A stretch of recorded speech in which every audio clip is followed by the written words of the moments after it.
In a small Connecticut courthouse, a 12-year-old girl's brave testimony would shake the foundations of a community and expose dark secrets hidden behind the perfect facade of suburban life. What happened next would leave lawyers speechless, bring a judge to tears, and reveal how an innocent child's cry for help would uncover a web of lies that had been carefully woven for years. Don't forget to subscribe to our channel and share in the comments where you're watching from. You won't want to miss what happens next in this extraordinary true story of courage and justice. The polished wooden benches of Fairfield County Courthouse had never felt colder than on that bitter January morning in 2023.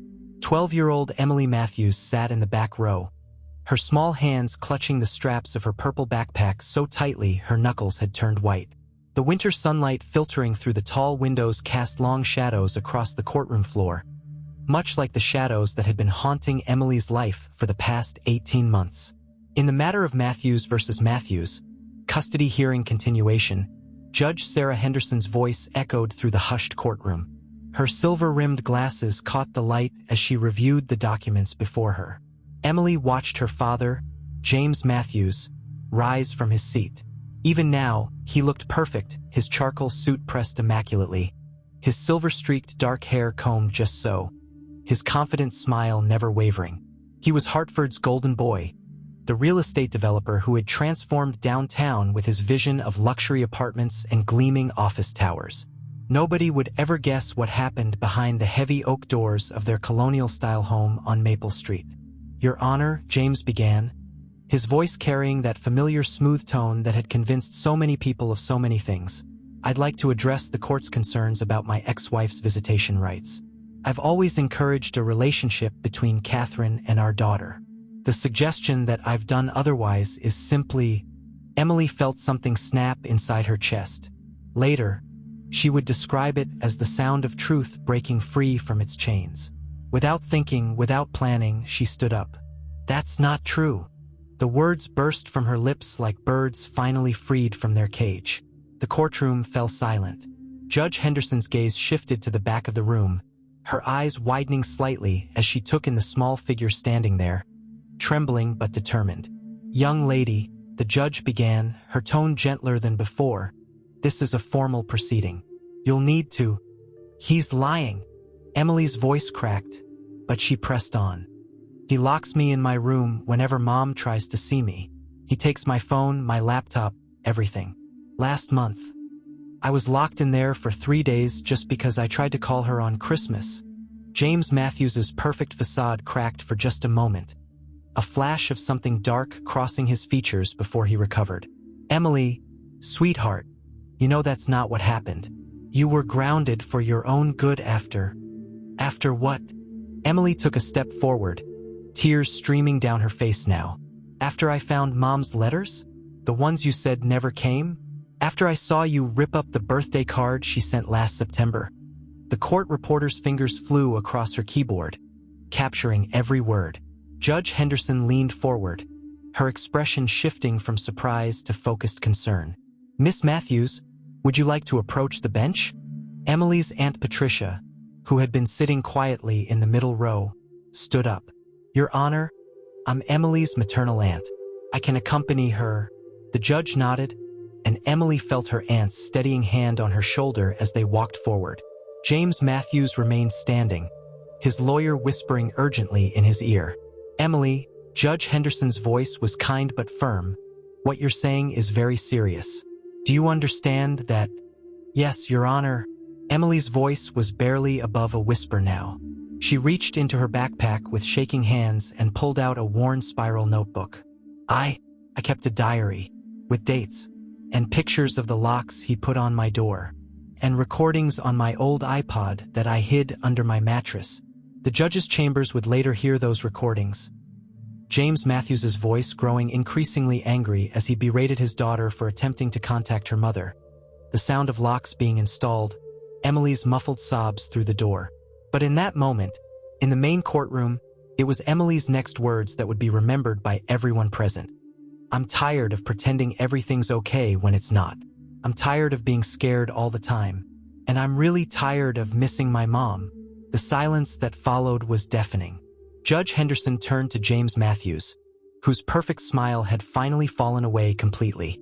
Mr. Matthews, approach the bench. And someone get me Ms. Rodriguez from Child Services immediately. As the courtroom erupted into whispered conversations and hurried movements, Emily felt something she hadn't experienced in months. Hope, her aunt's arm wrapped protectively around her shoulders, and for the first time since her mother had disappeared from her life, she felt safe enough to let herself cry openly. A young clerk hurried in with a social worker, Ms. Rodriguez, whose kind eyes and gentle demeanor immediately put Emily more at ease. As they were led to a private conference room, Emily caught one last glimpse of her father. The man who had seemed so tall, so powerful, so unbeatable just moments ago, now looked smaller somehow. His perfect facade had cracked, and through those cracks, the truth was finally beginning to shine through. In the conference room, surrounded by concerned adults taking notes and asking gentle questions, Emily began to tell her story from the beginning. She didn't know it then, but her brave decision to speak up that day would set in motion a chain of events that would not only change her life, but would also expose a pattern of corruption and abuse that reached far beyond the walls of her father's perfectly maintained mansion.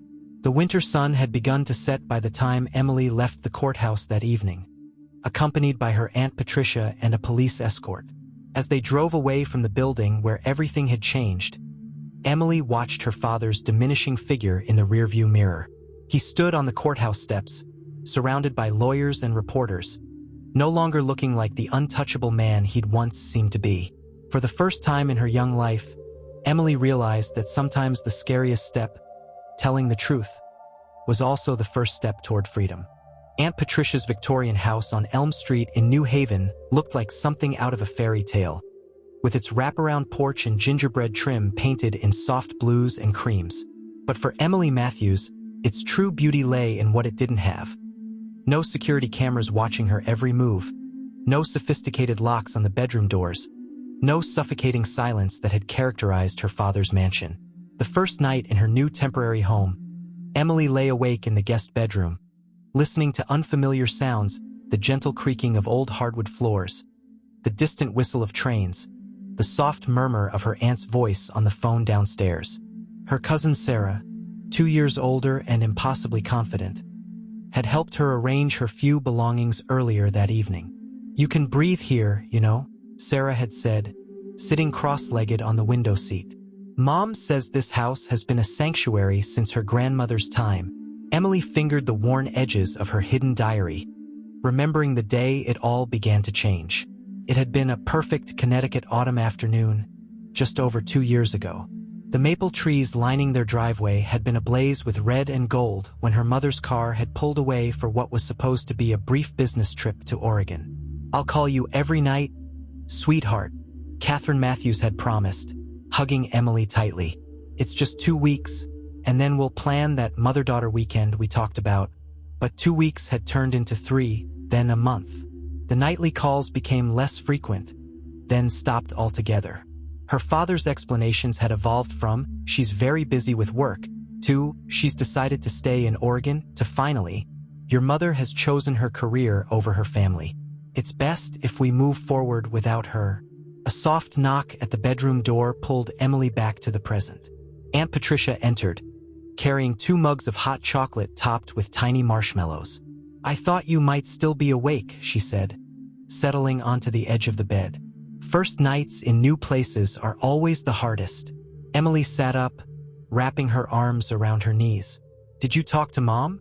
Patricia's face softened with emotion. "We're trying to reach her, honey. Your mother's last known address in Portland is no longer current, but we have people looking. The important thing is that you're safe now. Dad will try to get me back," Emily whispered, voicing the fear that had been gnawing at her since they left the courthouse.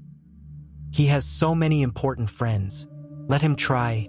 Patricia's voice carried a steel that Emily had never heard before. "The judge has seen your evidence, and Ms. Rodriguez from Child Services is already building a case. Your father's influence can't override the truth anymore." The next morning brought a flurry of activity. Ms. Rodriguez arrived early, accompanied by Dr. Eleanor Chan, a child psychologist with kind eyes and a gentle manner. As Emily sat in the sunny breakfast nook, picking at her blueberry pancakes, The adults discussed appointments, evaluations, and something called a trauma-informed approach. "Emily," Dr. Chun said, turning to her with a warm smile, "I know this all feels overwhelming, but you've already shown incredible strength. Would you be willing to talk with me for a while today?" Before Emily could answer, the sound of car doors slamming outside drew everyone's attention. Through the front windows, they could see several news vans parking along the quiet street. "Vultures," Patricia muttered, quickly drawing the curtains. They got wind of the story.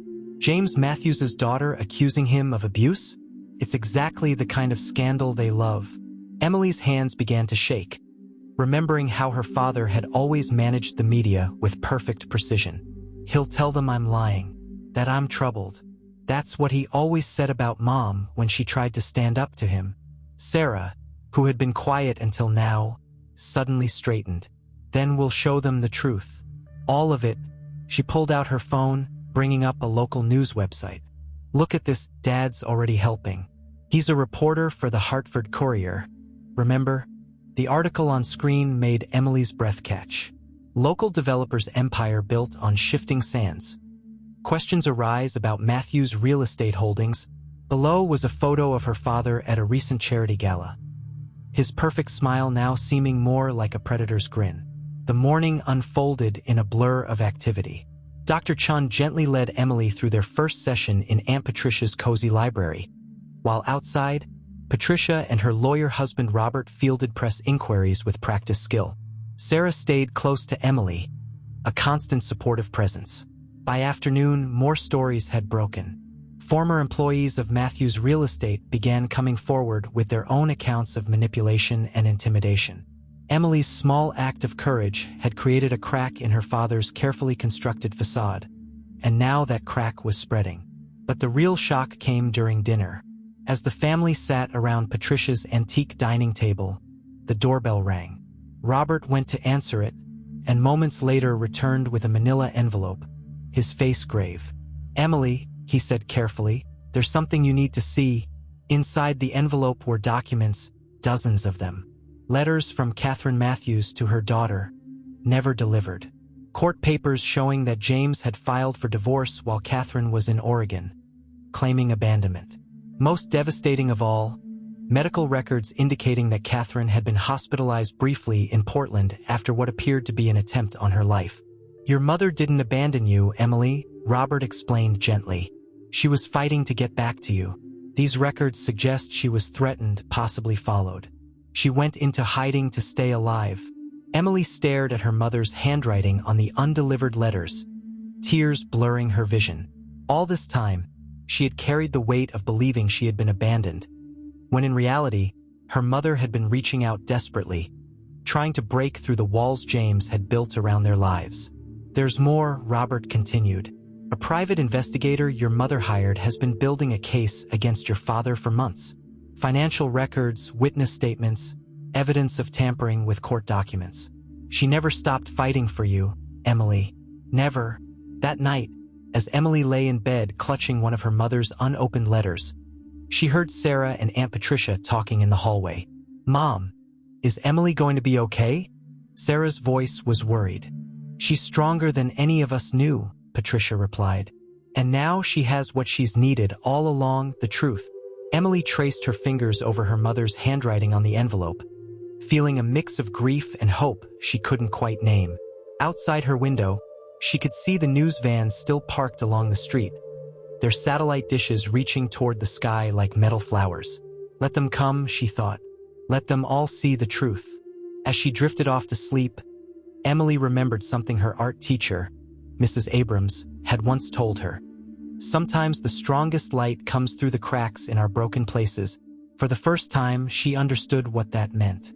Her father's perfect world was cracking apart, and through those cracks, a new kind of truth was beginning to shine.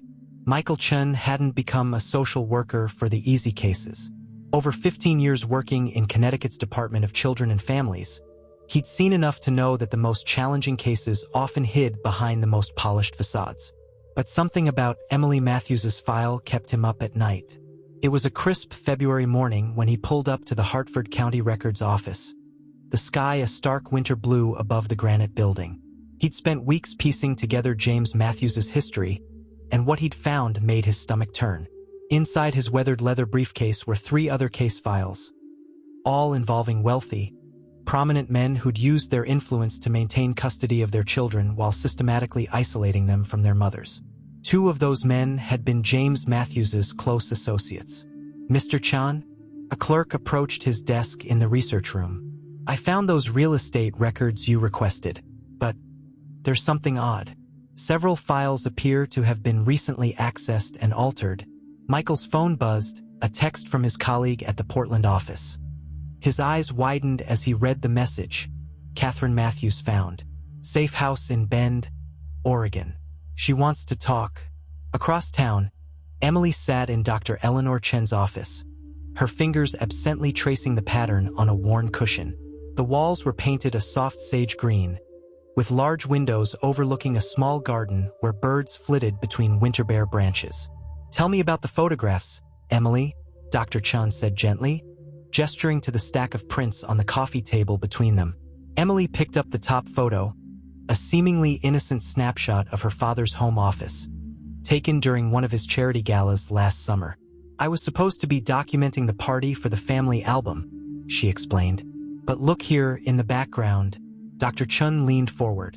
In the corner of the image, partially visible through the open door of James's private study, was a whiteboard covered in what appeared to be property listings and dollar amounts.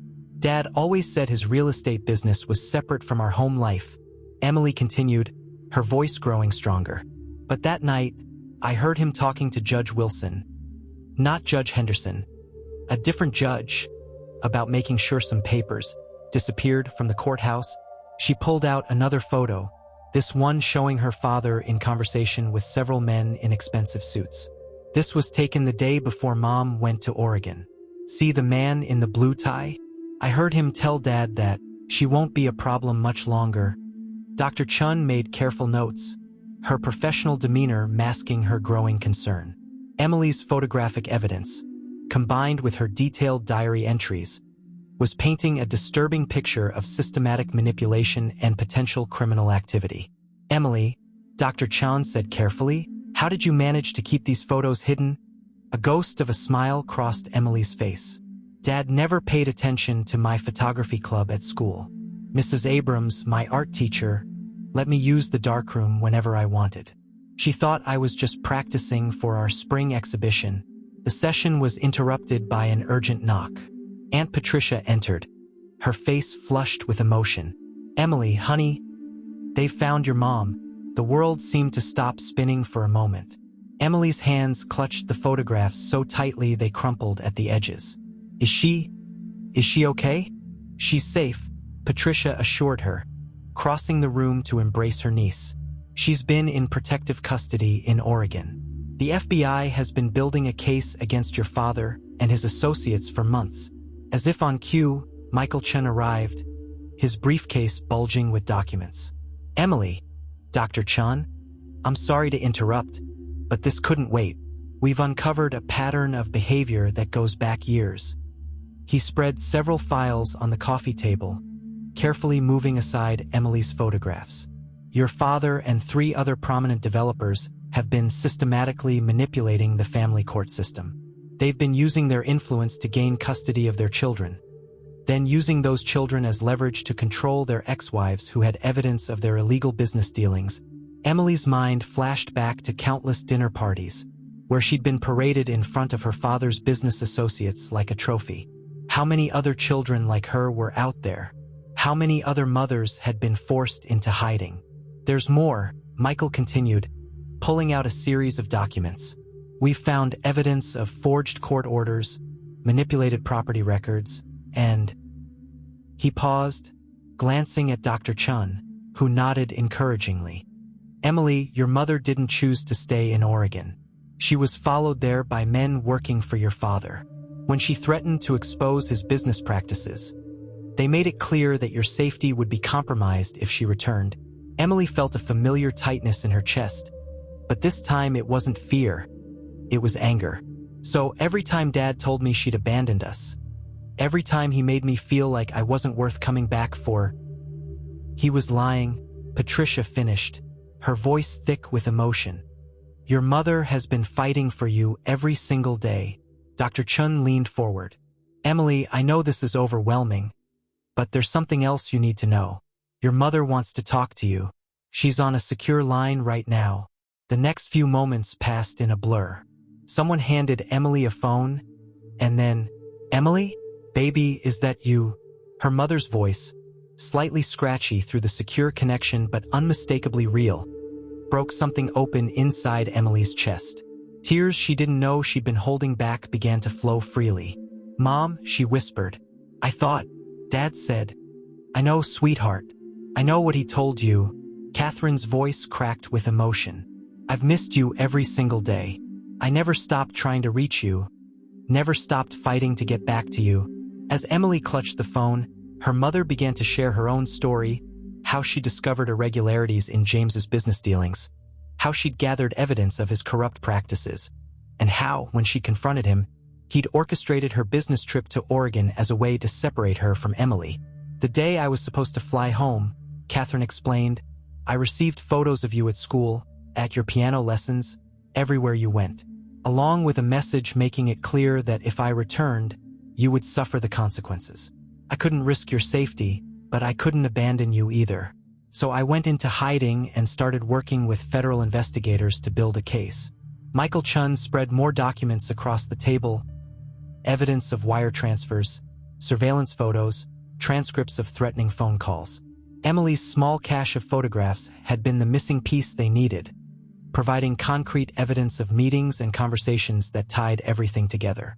Your courage in speaking up in court that day, Catherine continued, it changed everything.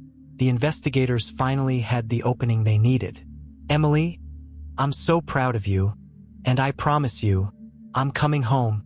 As the winter afternoon light slanted through Dr. Chen's office windows, Emily sat surrounded by the physical evidence of her father's deception photographs, documents, transcripts, but all she could focus on was her mother's voice in her ear, real and present and full of love. When? Emily asked, her voice small but hopeful. When can I see you? There was a pause, and she could hear her mother consulting with someone on her end of the line. 2 days, Catherine finally answered. The FBI is arranging secure transport. I'll be there for your interview with the federal prosecutors on Thursday. Emily looked up at the supportive faces around her. Dr. Chun, Michael, Aunt Patricia, and for the first time in years, she felt the full weight of her father's lies lifting from her shoulders.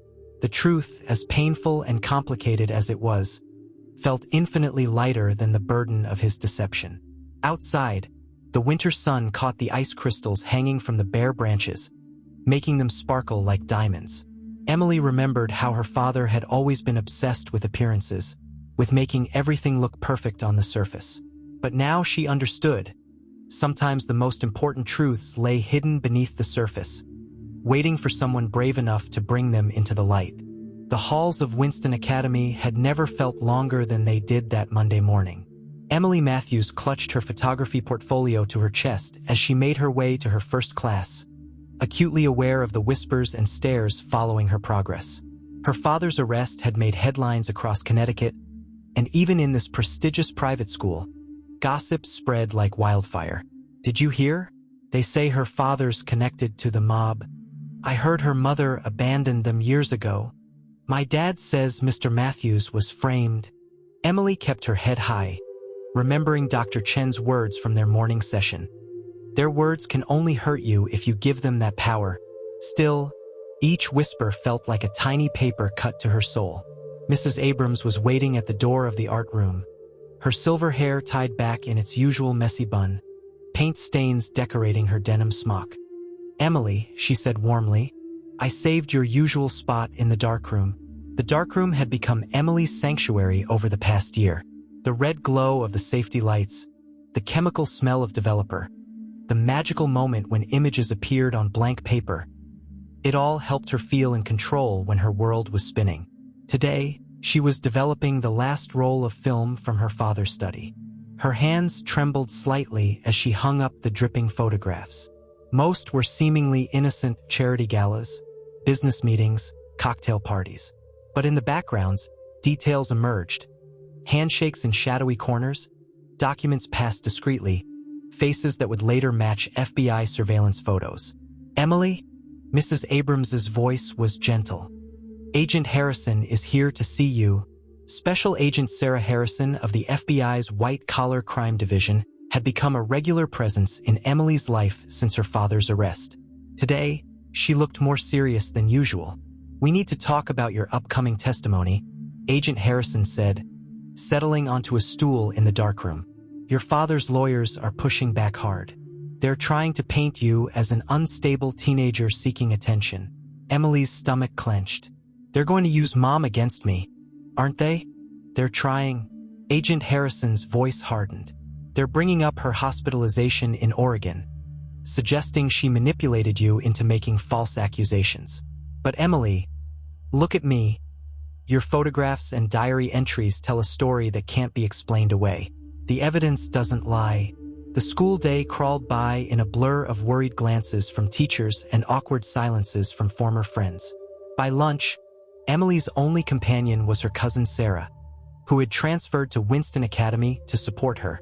"Madison Cooper is having her Sweet 16 party this weekend," Sarah mentioned, picking at her salad. "She made a point of telling me you're not welcome anymore. Her dad's one of Uncle James's business partners." Emily stared at her untouched sandwich. "Remember when Madison and I used to have sleepovers every weekend? When her dad would bring us ice cream and tell us ghost stories?" "You mean when he was helping your dad launder money through fake real estate deals?" Sarah's voice was bitter. "Emmy, these people aren't who we thought they were." The afternoon brought another session with Dr. Chun, this time focused on preparing for the upcoming federal grand jury testimony. "Your father's defense team will try to discredit you," Dr. Chen explained gently. "They'll suggest that your photography hobby was really about spying, that you were coached by your mother's lawyers, that your memories of being locked in your room are exaggerated." Emily pulled out her latest developed photographs. "But they can't deny this, can they?" The image showed her father in his home office, meeting with Judge Wilson. In the background, clearly visible, was a whiteboard listing properties and dollar amounts that matched exactly with the FBI's evidence of money laundering operations. "No, they can't deny the physical evidence," Dr. Chun agreed. "But Emily, they will try to break you emotionally. Are you prepared for that?" Before Emily could answer, urgent footsteps approached Dr. Chen's office. Aunt Patricia burst in, her face pale. "They've frozen all of James's accounts, including Emily's college fund and trust fund. His lawyers are claiming that since she's a witness against him, she's forfeited her right to any family assets." Emily felt the room spin slightly. The trust fund had been her safety net, her guarantee of independence. Now, like everything else in her father's world, it turned out to be another tool of control. "There's more," Patricia continued, her voice shaking. "James is demanding a psychiatric evaluation, claiming Emily's photography obsession is a sign of paranoid tendencies inherited from her mother." Dr. Chen's normally calm demeanor cracked slightly. "That's absolutely ridiculous. Emily's photography wasn't obsessive. It was documentarian. She was unconsciously gathering evidence of criminal behavior she was too young to fully understand." Agent Harrison, who had joined them for the afternoon session, nodded grimly. "The prosecution agrees. Emily's photographs don't show paranoia. They show a child's natural instinct to record the truth, even when that truth was too dangerous to speak aloud." As the adults discussed legal strategies, Emily wandered to the window. Below, in Dr. Chen's garden, early spring flowers were beginning to push through the cold earth. Like those flowers, the truth was finally emerging, but the price was higher than she'd imagined. Her phone buzzed, a text from her mother, who was now staying in a safe house nearby. "Remember what I always told you about photography? The camera sees what the heart knows. Your heart knew the truth all along, sweetheart. Stay strong. I love you." That evening, back at Aunt Patricia's house, Emily sat in the window seat of her room, looking through her old school yearbooks. Face after face of friends who now turned away in the halls, of parents who had been regular guests at their dinner table, of a community that had been built on her father's carefully constructed lies. Sarah appeared in the doorway with 2 mugs of hot chocolate. "Mom's talking to the lawyers again. They think they've found a way to protect your college fund by proving it was actually set up with mom's inheritance money.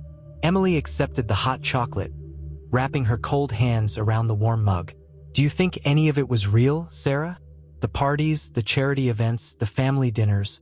Sarah settled beside her cousin. Maybe some of it was. But Emmy, real things don't need that much protection. Real love doesn't need locks and lies to keep it safe. Later that night, unable to sleep, Emily pulled out her camera. Not the expensive one her father had bought her, but the old Nikon her mother had given her for her 10th birthday. She looked through the viewfinder at her new room, at the moonlight painting shadows on the wall, at the discarded hot chocolate mugs on the windowsill. Through the lens, the world simplified itself into light and shadow, truth and deception, love and fear. Her father had taught her that image was everything, but her mother had taught her that the camera never lies. Now, as she prepared to face the greatest challenge of her young life, Emily realized that both lessons were true. Image was everything, but not in the way her father had meant. The real power lay not in the perfect facade he had constructed, but in the honest images she had captured, the unwitting testimony of a child's eye seeing what the adults around her had tried so hard to hide.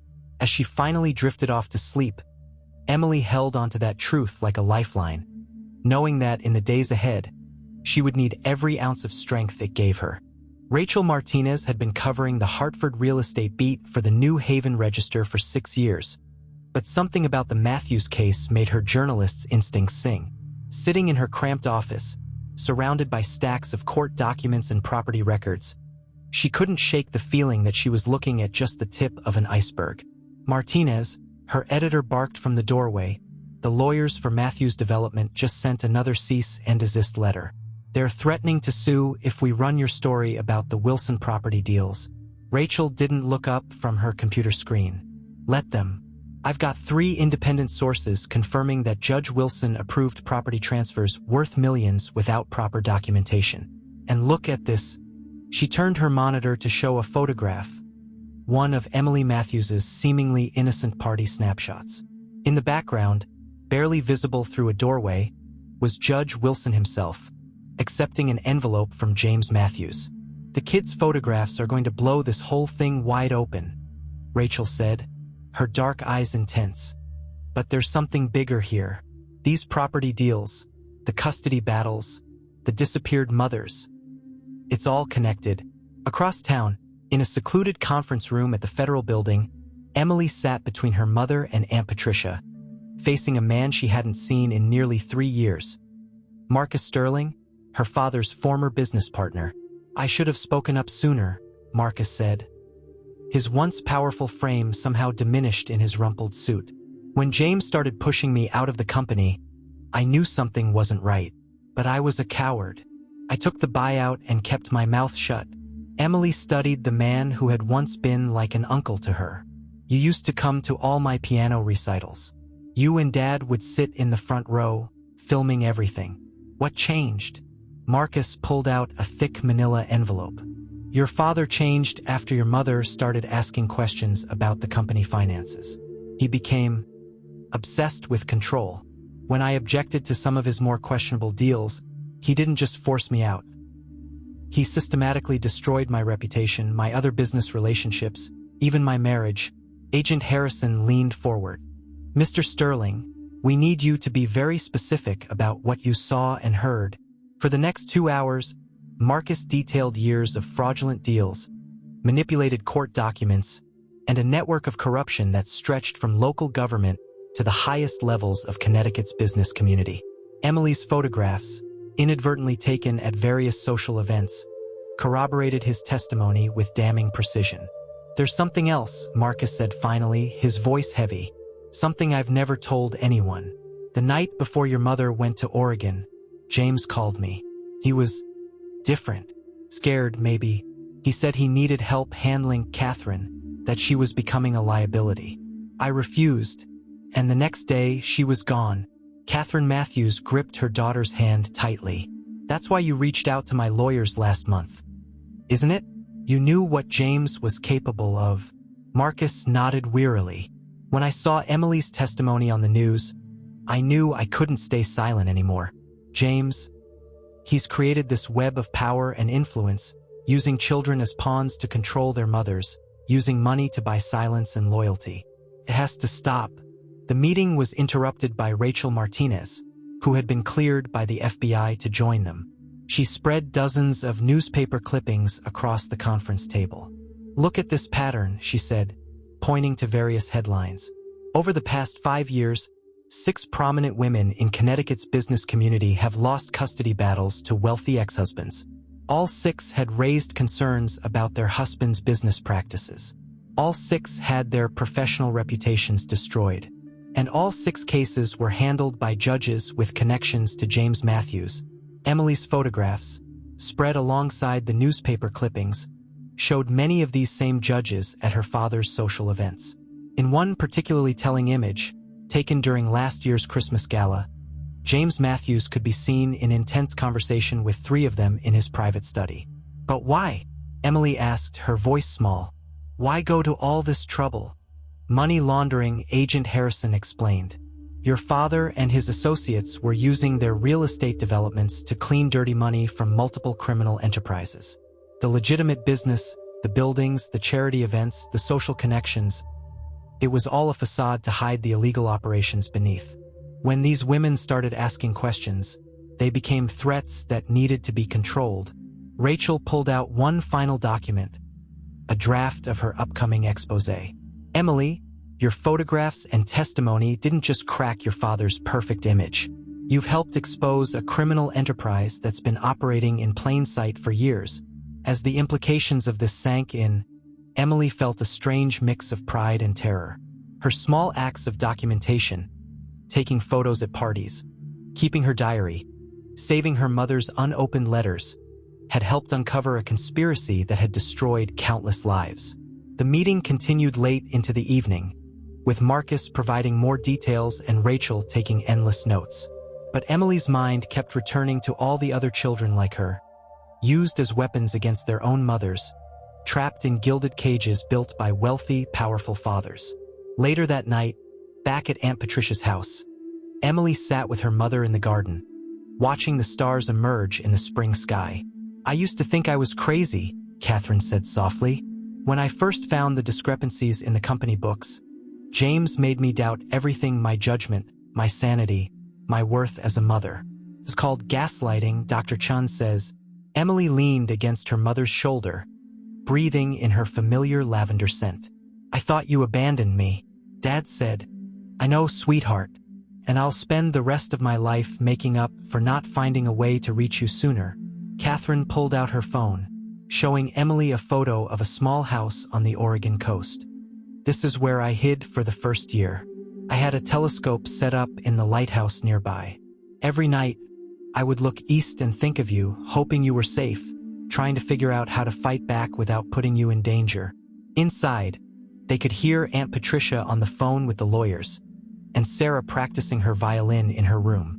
These simple sounds of family life felt like a miracle after years of controlled silence in her father's mansion. Emily's phone buzzed with a text from Rachel Martinez. "Story runs tomorrow. Your father's lawyers are trying to stop it, but the truth is stronger than their threats. You're one brave kid, Emily Matthews." Brave. The word felt strange. Emily hadn't felt brave when she was taking those photographs, or writing in her diary, or finally speaking up in court. She had just been trying to hold on to something real in a world built on lies. As if reading her thoughts, Catherine squeezed her hand. "Sometimes the bravest things we do don't feel brave at all. They just feel necessary." Above them, a shooting star streaked across the darkening sky. Emily closed her eyes and made a wish not for herself, but for all the other children and mothers still trapped in similar situations, waiting for their own chance to break free and speak their truth. The morning Rachel Martinez's exposé hit the newsstands, the temperature in Hartford dropped to near freezing. Emily stood at the corner newsstand with Sarah, their breath-forming clouds in the crisp March air, as they stared at the front-page headline, "Empire of Lies. How Connecticut's elite used power and money to silence women and control their children." Below the headline was one of Emily's photographs, her father standing in his study, surrounded by judges and business associates, all of them laughing at some private joke. The image seemed different now, sinister rather than social, a snapshot of corruption hiding in plain sight. "Your photos are all over the inside pages too," Sarah said, flipping through the paper. Aunt Catherine's interview takes up 2 full pages. Emily's phone hadn't stopped buzzing since dawn. Messages from classmates, former family friends, even strangers who had read the article. Some offered support, others spewed vitriol, but one message made her blood run cold. "You should have kept your mouth shut, little girl. Not everyone in your father's circle has been exposed. Watch your back." Before she could process the threat, a sleek black car pulled up to the curb. The back door opened, revealing Marcus Sterling's anxious face. "Get in quickly," he urged. "Both of you. There's something you need to see." At the federal building, Agent Harrison was waiting in the Situation Room, surrounded by monitors displaying surveillance footage. Catherine and Aunt Patricia were already there, along with Rachel Martinez and a team of FBI analysts. Last night, someone broke into the evidence room at the Hartford Police Department. Agent Harrison explained without preamble. They were specifically targeting the physical copies of Emily's photographs and diary. Emily felt her knees weaken. "Did they?" "No," Agent Harrison assured her. "We had already moved the originals to a secure federal facility. But this proves that there are still players out there trying to protect themselves." Marcus stepped forward, his face grave. "That's not all. This morning, I received this." He placed a USB drive on the table. It's a video from 7 years ago, showing James and several prominent figures in Connecticut politics discussing how to handle troublesome wives who ask too many questions about their business dealings. Rachel Martinez plugged the drive into her laptop, and the room fell silent as they watched. The video showed a meeting in James Matthews' study, the same room where Emily had taken so many of her photographs. The men in the video spoke casually about destroying women's reputations, manipulating custody battles, and using children as leverage to ensure silence. "That's Governor Wilson's brother," Catherine whispered, pointing to one of the men.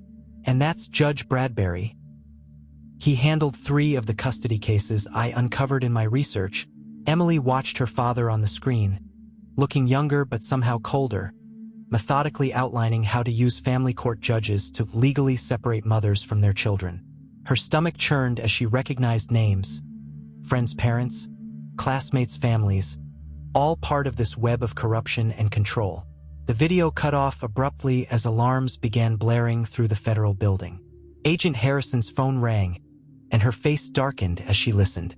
"There's been a fire at the Hartford Courier's archives," she announced, "and someone tried to break into Dr. Chen's office. They're specifically targeting anyone connected to this case." Catherine pulled Emily close. "We need to get her somewhere safe. They're trying to silence everyone who can testify." But Emily pulled away, her voice stronger than she felt. "No, no more running, no more hiding.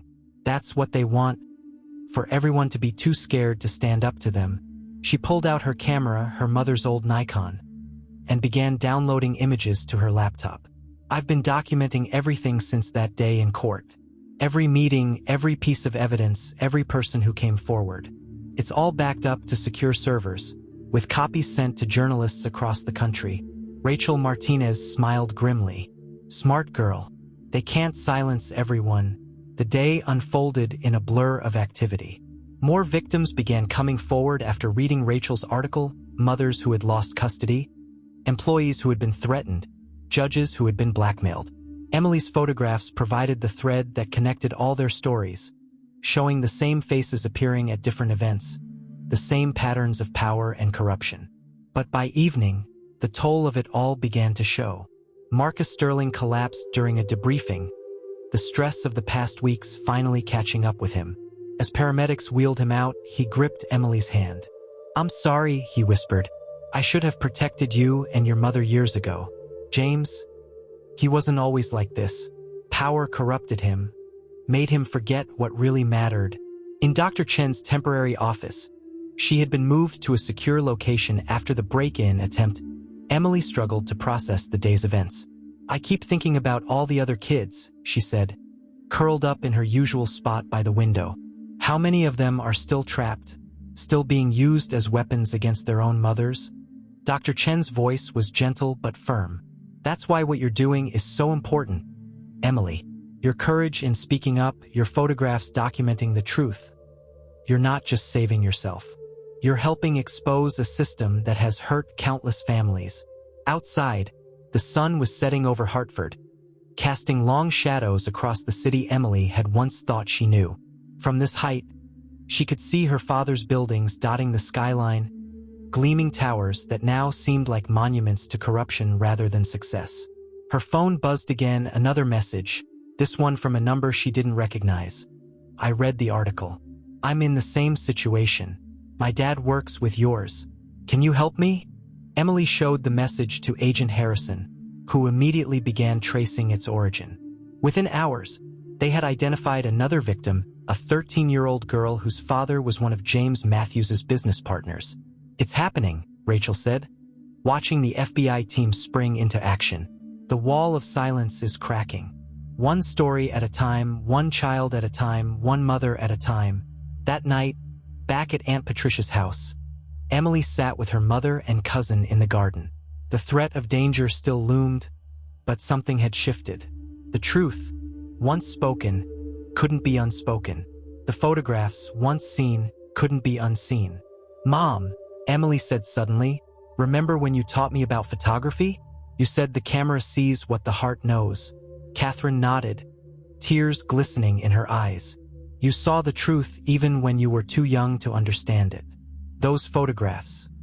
You were building a case without even knowing it. Sarah pulled out her violin, and in the growing darkness, she began to play a melancholy tune that spoke of loss and hope, endings and beginnings. Emily lifted her camera one more time, capturing this moment of peace amidst the storm. Her mother's face in the fading light, Sarah's bow moving across the strings, Aunt Patricia watching from the kitchen window. They were no longer just victims or witnesses. They were survivors, truth-tellers, future builders. And somewhere in the city, other families were finding their own courage to speak, their own ways to document the truth, their own paths to freedom. The night air carried the scent of early spring flowers, tiny blooms pushing through the last frost of winter, reaching for the light just as the truth was finally emerging from years of enforced darkness. The safe house in Glastonbury was supposed to be exactly that, safe. But as Emily Matthews huddled in the basement storage room, listening to heavy footsteps above, she realized that her father's influence reached further than anyone had imagined. It had started just after midnight. The FBI agents stationed outside had been called away by what turned out to be a false alarm. Within minutes, the house's security system had been disabled. Now, Emily could hear men searching room by room, getting closer to her hiding place. Her phone's battery was almost dead, but she managed to send one final text to Agent Harrison. They're here. Back storage room. Hurry. Then she did what she had learned to do over years of living with her father. She documented everything. In the dim light of her phone, she recorded a video whispered commentary of everything she could hear, making sure the timestamps were clear. Even now, facing her greatest fear, Emily understood the power of evidence. 48 hours earlier, things had seemed to be going so well. Rachel Martinez's exposé had sparked a national conversation about custody battles being used as weapons of control. More victims had come forward, including 3 judges who admitted to being blackmailed into making favorable rulings for James Matthews and his associates. The breakthrough had come from an unexpected source. Madison Cooper, Emily's former best friend, had finally broken her silence. Her father, Thomas Cooper, had been James Matthews's primary partner in the money laundering scheme. When Madison discovered her father was planning to flee the country with her, leaving her mother behind, she reached out to Emily. I found documents in his office, Madison had told the FBI, her voice shaking. Account numbers, offshore transfers, everything. And there was a list. All the mothers they had separated from their children, all the judges they had compromised, everyone they had threatened or paid off. The documents Madison provided had been the smoking gun the investigation needed. Arrest warrants were being prepared for over 24 prominent figures in Connecticut's business and legal communities. Everything was falling into place. Then Marcus Sterling had been found unconscious in his home, an empty pill bottle beside him. The suicide note claimed he had lied about everything, that James Matthews was innocent, that he had manipulated Emily into making false accusations. Emily knew it was a forgery. She had been with Marcus just hours before, planning his testimony for the grand jury, but the damage was done. Now, hiding in the dark, Emily could hear the men above talking in low voices. Check the basement. The boss wants the girl found before the feds get here. What about the mother? She's being handled separately. Just find the kid and her camera. Emily's heart nearly stopped. Her mother had gone to meet with the prosecutors that evening, accompanied by federal marshals. Was she safe? Had they gotten to her too? The basement door creaked open. Flashlight beams cut through the darkness. Emily pressed herself further into the corner, behind a stack of boxes. Her hand clutched her camera, not for taking pictures now, but because it contained vital evidence on its memory card. Heavy footsteps on the basement stairs. Emily could see shadows moving under the storage room door. She held her breath, remembering all the times she had hidden in her room at her father's house, listening to him rage outside her door. The door handle turned slowly. Suddenly, the silence was shattered by sirens. Red and blue lights flashed through the basement windows. The footsteps retreated rapidly, followed by shouts and the sound of breaking glass above. FBI! Everybody down! The next few minutes were chaos. Emily stayed hidden until she heard Agent Harrison's voice calling her name. When she finally emerged, the scene upstairs was like something from a crime movie. 3 men were in handcuffs, face down on the living room floor. FBI agents swarmed the house, documenting everything. Emily! Agent Harrison rushed to her, checking her for injuries. Are you hurt? Did they touch you? Emily shook her head, still clutching her camera. My mom? You have to find my mom. They said she was being handled separately. Harrison's face darkened. She spoke rapidly into her radio, issuing orders. Within minutes, they had confirmation. Catherine Matthews was safe. The federal marshals with her had intercepted 2 men attempting to approach her at the prosecutor's office. As the sun rose over Connecticut, Emily sat in the back of an FBI vehicle, wrapped in a shock blanket, watching the scene unfold. Her phone had been charging, and messages were pouring in. Sarah and Aunt Patricia were on their way. Rachel Martinez was already outside, covering the story. And most importantly, her mother was alive and safe. But something had changed inside Emily. The terror of those hours in the basement had crystallized everything for her. This wasn't just about her family anymore. This was about every child used as a pawn, every mother silenced by threats, every life destroyed by powerful men who thought they were above the law. Agent Harrison sat beside her, reviewing Emily's video recording from the basement. This is incredible, Emily. Even hiding for your life, you kept gathering evidence. You may have just recorded our biggest break yet. We can match these voices to known associates of your father. Emily looked up at the agent, her voice steady despite her exhaustion. I want to make a statement. Public one.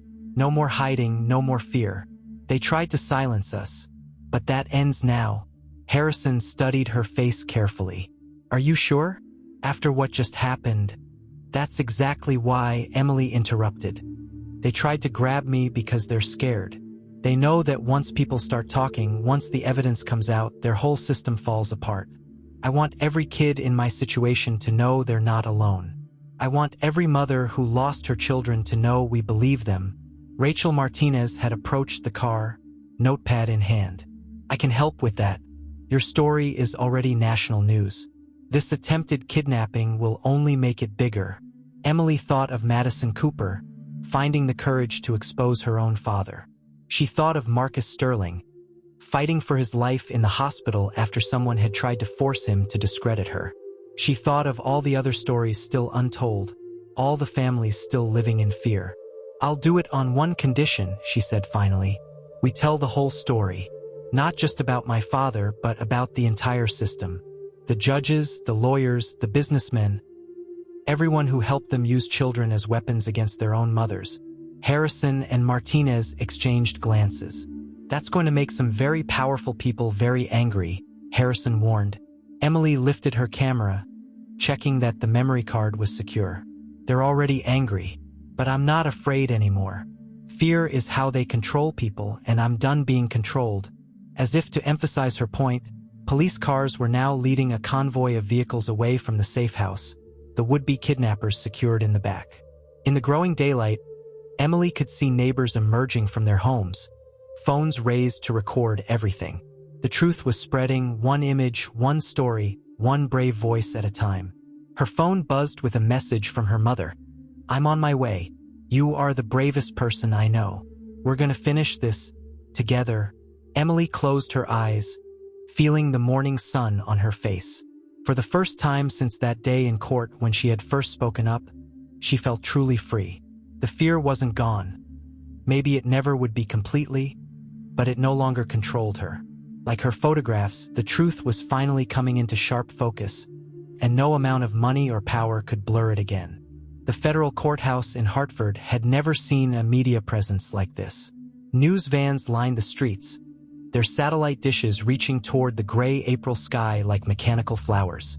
Emily Matthews stood at a window in the witness preparation room, watching the crowd grow larger by the minute. "Are you ready for this?" Catherine asked, adjusting her daughter's collar. Emily had chosen to wear the same blue dress she'd worn the day she first spoke up in court. But she wasn't the same girl anymore. Before Emily could answer, Agent Harrison entered with a thick file folder. "There's been a development. James Matthews wants to speak with Emily before the grand jury session. Says he has information that changes everything." Emily felt her mother stiffen beside her. "Absolutely not. He's trying to manipulate her again." But Emily was already shaking her head. "No, I want to hear what he has to say. Not alone with all of you present. It's time I heard the truth from him." The meeting room was small and austere, with a metal table bolted to the floor and cameras recording from every angle. When James Matthews was let in, wearing an orange jumpsuit instead of his usual tailored suits, Emily barely recognized him. His perfect facade had crumbled, revealing an older, smaller man beneath. "Emily," he began, his voice hoarse. "You look so much like your mother." "Save it," Catherine snapped. "If you have something to say it." James seemed to deflate further. The truth is that this started long before either of you were involved. 20 years ago, I was just a small-time real estate developer with big dreams. Then Thomas Cooper approached me with an offer. His connections could make me rich, powerful, respected. All I had to do was help him move some money through my properties. Emily thought of Madison, her former best friend, now also preparing to testify against her own father.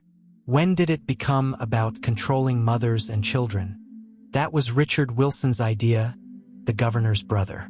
He had lost a messy custody battle, and he realized that family court could be useful. If we could control the judges, we could control anyone who might threaten our operations. Separating mothers from their children became our insurance policy. Emily pulled out her camera, scrolling through old photos. "This meeting 3 years ago at the Christmas gala. This is when you decided to target Mom, isn't it?" James looked at the image, himself with Wilson and several judges, all laughing in his study. She was getting too close. The company audit she was conducting, she would have found everything. Wilson said we had to handle it like we'd handled the others. "By destroying me?" Catherine's voice shook with rage. "By keeping me from my daughter? By keeping you both under control?" James's composure finally broke. "Don't you understand? If you had exposed us then, they would have killed you both. Separating you was the only way I could keep you alive." The room fell silent. Emily studied her father's face, seeing fear beneath the anger. "You're not telling us everything.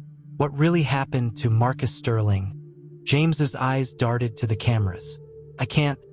They're still out there. The people above Wilson, above all of us. Marcus knew too much, started talking too much. They made an example of him." Agent Harrison leaned forward. "We can protect you, Mr. Matthews, but only if you give us everything. Names, dates, documents, all of it." For a moment, James Matthews looked like he might refuse. Then his eyes met Emily's, and something seemed to break inside him. "Get me a pen and paper. I'll give you the whole organization right up to the top." "But Emily, what they'll do to me in prison will be nothing compared to what they might do to you. Are you sure you want to know everything?" Emily thought of the night in the safe house, of Marcus Sterling fighting for his life in the hospital, of Madison Cooper finding the courage to expose her own father. "I've been living with the truth all along, Dad. I just didn't know what I was seeing. But the camera sees what the heart knows, remember?" For the next 2 hours, James Matthews detailed a criminal enterprise that stretched back decades and reached into the highest levels of Connecticut politics and business. He explained how they had used family courts to silence witnesses, how they had laundered millions through real estate developments, how they had corrupted judges and politicians. Most shockingly, he revealed that Emily's photography hobby, which he had initially encouraged as a way to document their family's social status, had unknowingly captured evidence of countless criminal meetings and transactions. Every party, every charity gala, every social event, he explained, his voice hollow. "While I thought you were just taking pictures of our perfect life, you were actually documenting our crimes. The truth was there all along, hiding in plain sight in your photographs." As her father's confession continued, Emily felt a strange sense of peace settling over her. The mystery that had haunted her childhood, why her father had changed, why her mother had disappeared, why their perfect life had been built on so many lies, was finally becoming clear. Catherine reached for her daughter's hand under the table. "All those times you were locked in your room, he was trying to keep you from seeing more, wasn't he?" James nodded wearily. "After you left, she started asking questions, taking more pictures, looking too closely at things she shouldn't have seen. I thought I could control her like I controlled everything else. I never imagined that I'd be brave enough to speak up," Emily finished. "That I'd choose the truth over your perfect lies." "No," James whispered, "that you'd be strong enough to finish what your mother started.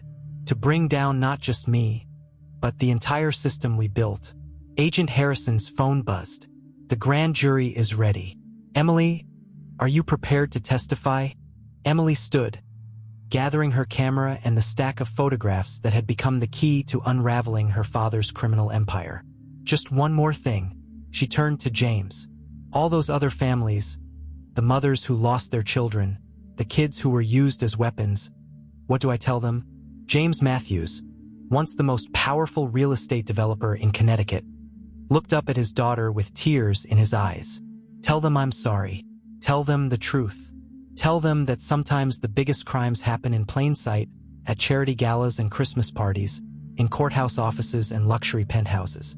Tell them that the perfect facade always cracks eventually." As Emily walked toward the door, her father called out one last time. "Emily, those photographs, you saw what we couldn't hide, what we tried so hard to pretend wasn't there. You're more like your mother than I ever wanted to admit. That's why we were so afraid of you both." Outside the meeting room, Rachel Martinez was waiting with her notepad. "Did you get what you needed?" Emily looked down at her camera, then at her mother, then at the crowd of reporters and photographers waiting beyond the courthouse steps. "I got something better than that. I got the truth. Now it's time to make sure everyone else sees it too." Together, they walked toward the grand jury chamber, where Emily would finally tell the whole story, not just of her family's destruction and redemption, but of an entire system of power and corruption that had destroyed countless lives. Her photographs, once simple snapshots of a privileged life, had become evidence that would help bring justice to families across Connecticut. The truth, like a well-composed photograph, was all about perspective, and Emily Matthews had finally found the perfect angle to capture it all. The grand jury room felt like a theater stage, with its dark wood panels and dramatic lighting. Emily Matthews sat in the witness chair, facing 18 strangers who would help decide the fate of not just her father, but an entire network of corruption. Her photographs, now enlarged and mounted on display boards, surrounded them all like silent witnesses to years of crimes. But before Emily could begin her testimony, an unexpected interruption changed everything. "Your Honor," a federal marshal burst through the doors. "Governor Wilson has just called an emergency press conference. He's about to go live. The federal prosecutor, Diana Chun, no relation to Dr. Chun, exchanged quick glances with Agent Harrison. He's trying to get ahead of the story. Emily, we need to move fast. Within minutes, they had relocated to the main courthouse media room. On multiple screens, Governor Richard Wilson stood at a podium outside the state capitol, his brother Thomas standing grimly beside him. My fellow citizens of Connecticut, the governor began, his voice carrying that practiced political tone.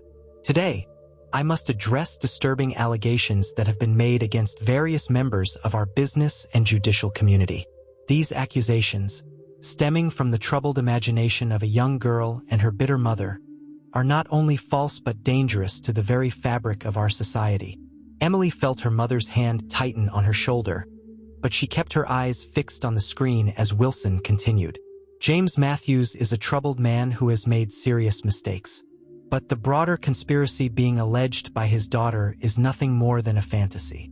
These charges are destroying reputations, breaking apart families, and undermining public trust in our institutions. Rachel Martinez, who had been typing furiously on her laptop, suddenly straightened. Emily, look at this. She turned her screen to show a newly leaked email chain between the Wilson brothers and several judges. They're trying to discredit you before your testimony goes public. Emily stood up, her voice steady. Then let's go public right now. The next hour was a whirlwind. While Governor Wilson continued his press conference, Emily and the federal team set up in an adjacent media room. News cameras were quickly assembled, microphones tested, and photographs arranged. Just as Wilson was concluding his speech with a call for return to normalcy, Emily Matthews appeared on every other major network. My name is Emily Matthews, she began, her clear voice a stark contrast to Wilson's political polish. For years, I lived in what looked like a perfect world of wealth and privilege. But like the photographs I'm about to show you, the reality was very different from the picture they wanted you to see. One by one, Emily's photographs appeared on screens across Connecticut and beyond. Each image was accompanied by her calm, detailed explanation of what was really happening in these seemingly innocent social gatherings. This Christmas party photo shows Governor Wilson's brother meeting with Judge Bradley about my mother's custody case. The envelope being passed contains not holiday cards, but offshore account numbers. She continued through the evidence, her voice growing stronger with each revelation. This charity gala shot captures the moment when Thomas Wilson threatened Marcus Sterling. You can see the fear in Marcus's face if you look closely. And this image, taken at my 12th birthday party, shows my father and 3 judges planning how to use their children as weapons against mothers who knew too much. The media room had fallen completely silent. Even the most seasoned reporters were transfixed by this young girl methodically exposing years of corruption through her careful documentation. I didn't know what I was capturing when I took these pictures, Emily explained. I was just doing what my mother had taught me, trying to see the truth behind the perfect smiles and fancy parties. But the camera sees what the heart knows, and somewhere inside, I think I always knew something was wrong. Suddenly, the door burst open. Thomas Wilson himself stormed in, his face red with rage. This is preposterous. You can't allow this child to slander respected public officials with her manipulated photos and coached testimony. But Emily didn't flinch. Instead, she calmly held up her mother's old Nikon camera. Would you like to explain this photo, Mr. Wilson? The screen behind her displayed a clear image of Wilson in her father's study, detailing plans to handle troublesome mothers who asked too many questions about their business dealings. That's not, Wilson sputtered. Or perhaps this one. Another photo appeared, Wilson demonstrating to James Matthews how to install the locks on Emily's bedroom door. You taught my father how to turn his home into a prison, just like you taught the others. Agent Harrison stepped forward. Thomas Wilson, you're under arrest for conspiracy, witness tampering, and obstruction of justice. As federal agents led Wilson away, his phone rang. On the screen, everyone could see the caller ID. Richard, the governor, watching his brother's arrest on live television, was desperately trying to contain the damage. But it was too late. Across Connecticut, phones were ringing and emails were flying as more victims came forward. Madison Cooper's father had already begun cooperating with prosecutors. Marcus Sterling, recovering in his hospital room, was providing depositions. Judge Bradley had turned state's evidence. The perfect facade was cracking everywhere. Emily's mother approached the microphone. To every mother who lost her children, to every child who was used as a weapon, to every family torn apart by these men's greed and corruption, we see you. We hear you. And justice is finally coming. Rachel Martinez's fingers flew across her keyboard, capturing every moment. This is going to bring down half the power structure in Connecticut, she whispered to Agent Harrison. More than that, Harrison replied. We're getting calls from other states. Similar patterns, similar players. Emily's testimony is going to spark investigations across the country. As the media frenzy continued around her, Emily sat quietly with her camera, scrolling through years of photographs. Each image told a story, not just of corruption and power, but of a child's instinct to document the truth even when she didn't understand what she was seeing. Dr. Chun, who had been watching from the back of the room, sat down beside her. How are you feeling? Emily considered the question carefully.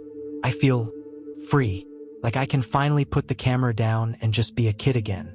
But also what? Also, like, maybe this is just the beginning.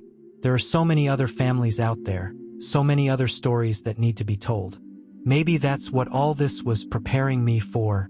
Through the windows of the courthouse, they could see the sun setting over Hartford.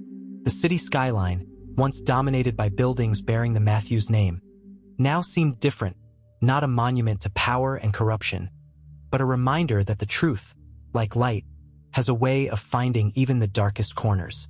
Emily's phone buzzed with a text from Sarah. Turn on Channel 8. Governor Wilson is resigning. But Emily didn't need to watch.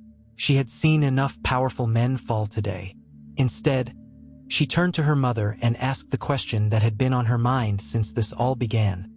What happens now? Catherine smiled, wrapping an arm around her daughter. Now, sweetheart, we start rebuilding. Not just our family, but all the families they tried to break. And this time, we do it in the light, where everyone can see the truth.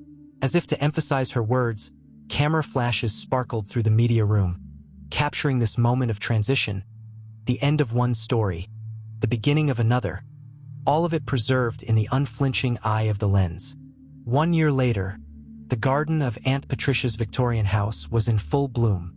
Emily Matthews sat on the porch swing, her mother's old Nikon in her lap, watching as families gathered for what had become a monthly tradition, the Survivors' Sunday brunch. Madison Cooper arrived first, accompanied by both her parents. Thomas Cooper, now in a rehabilitation program as part of his plea deal, walked tentatively behind his wife and daughter. The man who had once helped architect a system of family destruction was learning, slowly and painfully, how to be part of healing one. Emily, Madison rushed up the porch steps, her blonde hair catching the morning sun. Wait until you see this. The support group has chapters in 5 states now. The support group had been Emily's idea, born in the aftermath of the grand jury testimony that had shaken Connecticut's power structure to its core. What had started as informal meetings of affected families had grown into a national network, helping other children and mothers break free from similar situations across the country. Sarah appeared with her violin case. Mom says the reporters are coming at 11. Are you ready for the interview? Emily nodded, fingering the stack of photographs in her lap. These weren't the old ones that had exposed the corruption. These were new images, documenting the healing process of dozens of families. I think it's time to tell the next part of the story. Inside the house, Catherine was organizing with other mothers in the newly formed advocacy group, Truth Through the Lens. They had successfully lobbied for changes in family court procedures, ensuring that claims of parental alienation would be more carefully scrutinized. Dr. Chun, who had become a regular at these gatherings, was speaking with a group of child psychologists about their new trauma recovery program. Every child processes differently, she was explaining, but having a way to document their truth, whether through photography, art, or writing, can be incredibly healing. Agent Harrison arrived with news from Washington. The federal task force is expanding, she announced. Emily's case has become a blueprint for investigating similar corruption in family courts nationwide. We've already identified patterns in 3 other states. Emily felt a familiar tightness in her chest, but it wasn't fear anymore. It was purpose. She had discovered that helping others tell their stories was as healing for her as telling her own had been. Rachel Martinez, who had won a Pulitzer for her coverage of the case, sat down beside Emily. "Your father's sentencing is next week. Are you going to attend?" The question hung in the air like morning mist. James Matthews had pleaded guilty to multiple federal charges, cooperating fully with investigators to expose the entire network. His testimony had been crucial in bringing down Governor Wilson and dozens of others. "Yes," Emily said finally. "I need to be there, not for him but for myself, and for all the other daughters who need to know it's possible to speak the truth about their fathers and survive." The garden was filling up now. Families gathered around tables laden with food, children played on the lawn, and mothers who had once been silent spoke freely about their experiences. Among them was Marcus Sterling's daughter Lucy, who had flown in from California to be part of the community. "Sometimes I look at these brunches," Catherine said, joining Emily on the swing, "and I can hardly believe this is real. A year ago, all these families were trapped in different versions of the same nightmare." Emily lifted her camera, capturing the scene. Madison sharing a tentative hug with her father, Sarah playing violin for a group of children, Dr. Chun counseling a newly rescued mother-daughter pair. Each photo was a testament to the possibility of healing. "Mom," Emily said suddenly, "remember when you first taught me about photography?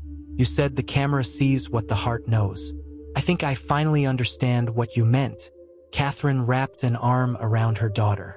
"Oh, tell me, the heart knows the truth, even when we're too scared to admit it. That's why my old photos caught all those criminal meetings and secret deals. Because somewhere inside, I knew something was wrong. But these new photos," she gestured to the happy scenes before them, "these show what the heart knows is possible. That healing is real. That families can be rebuilt. That truth wins in the end." As if on cue, a new family arrived, a mother and daughter recently freed from a situation in Massachusetts that mirrored Emily's own. The daughter, barely 12, clutched a journal to her chest the way Emily had once clutched her camera. Emily stood up. "Would you like to learn about photography?" she asked the girl. "Sometimes it helps to see things through a different lens." As Emily began teaching the young girl how to use her camera, more families continued to arrive. The garden was becoming a tapestry of healing, different stories, different wounds, different stages of recovery, all woven together by the common thread of truth finally spoken. Aunt Patricia emerged from the house with fresh lemonade. "Emily, the FBI called. They're planning to use your story as a training module for agents working on family court corruption cases. They want you to speak at Quantico next month." Emily looked around at the community that had grown from her single act of courage in that courtroom a year ago. She thought of her father, facing sentencing for his crimes but also finally facing the truth. She thought of all the other children out there, still living behind perfect facades, waiting for someone to hear their stories. "You know what the hardest part was?" she said to her mother. "Not the testimony or the threats or even facing Dad. It was believing that I had the right to speak at all, that my truth mattered." "And now?" Catherine asked softly. Emily lifted her camera, capturing one final shot of the garden full of survivors. "Now I know that everyone's truth matters. And sometimes all it takes is one person brave enough to speak it." The morning sun had risen fully now, casting a golden light over the garden. In its warmth, Emily could see what her photographs had been showing all along, that the most powerful weapon against corruption and control wasn't exposure or punishment, but the simple, unstoppable act of people coming together to speak their truth. Sarah began to play her violin, a hopeful melody floating over the gathering. Emily recognized it as the same tune she had played the night they had hidden in the safe house. But now it didn't sound like a lament. It sounded like a celebration. "Ready for the reporters?" Rachel asked, notebook in hand. Emily nodded, standing up.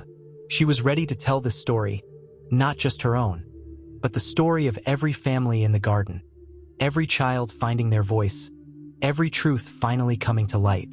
"Yes," she said, "it's time for the next chapter to begin." And in the golden Connecticut morning, surrounded by survivors becoming thrivers, Emily Matthews lifted her camera one more time, not to document darkness, but to capture light. The light of truth, of healing, of new beginnings. The light that had been there all along, waiting for someone brave enough to see it, strong enough to share it, and determined enough to help others find their way toward it.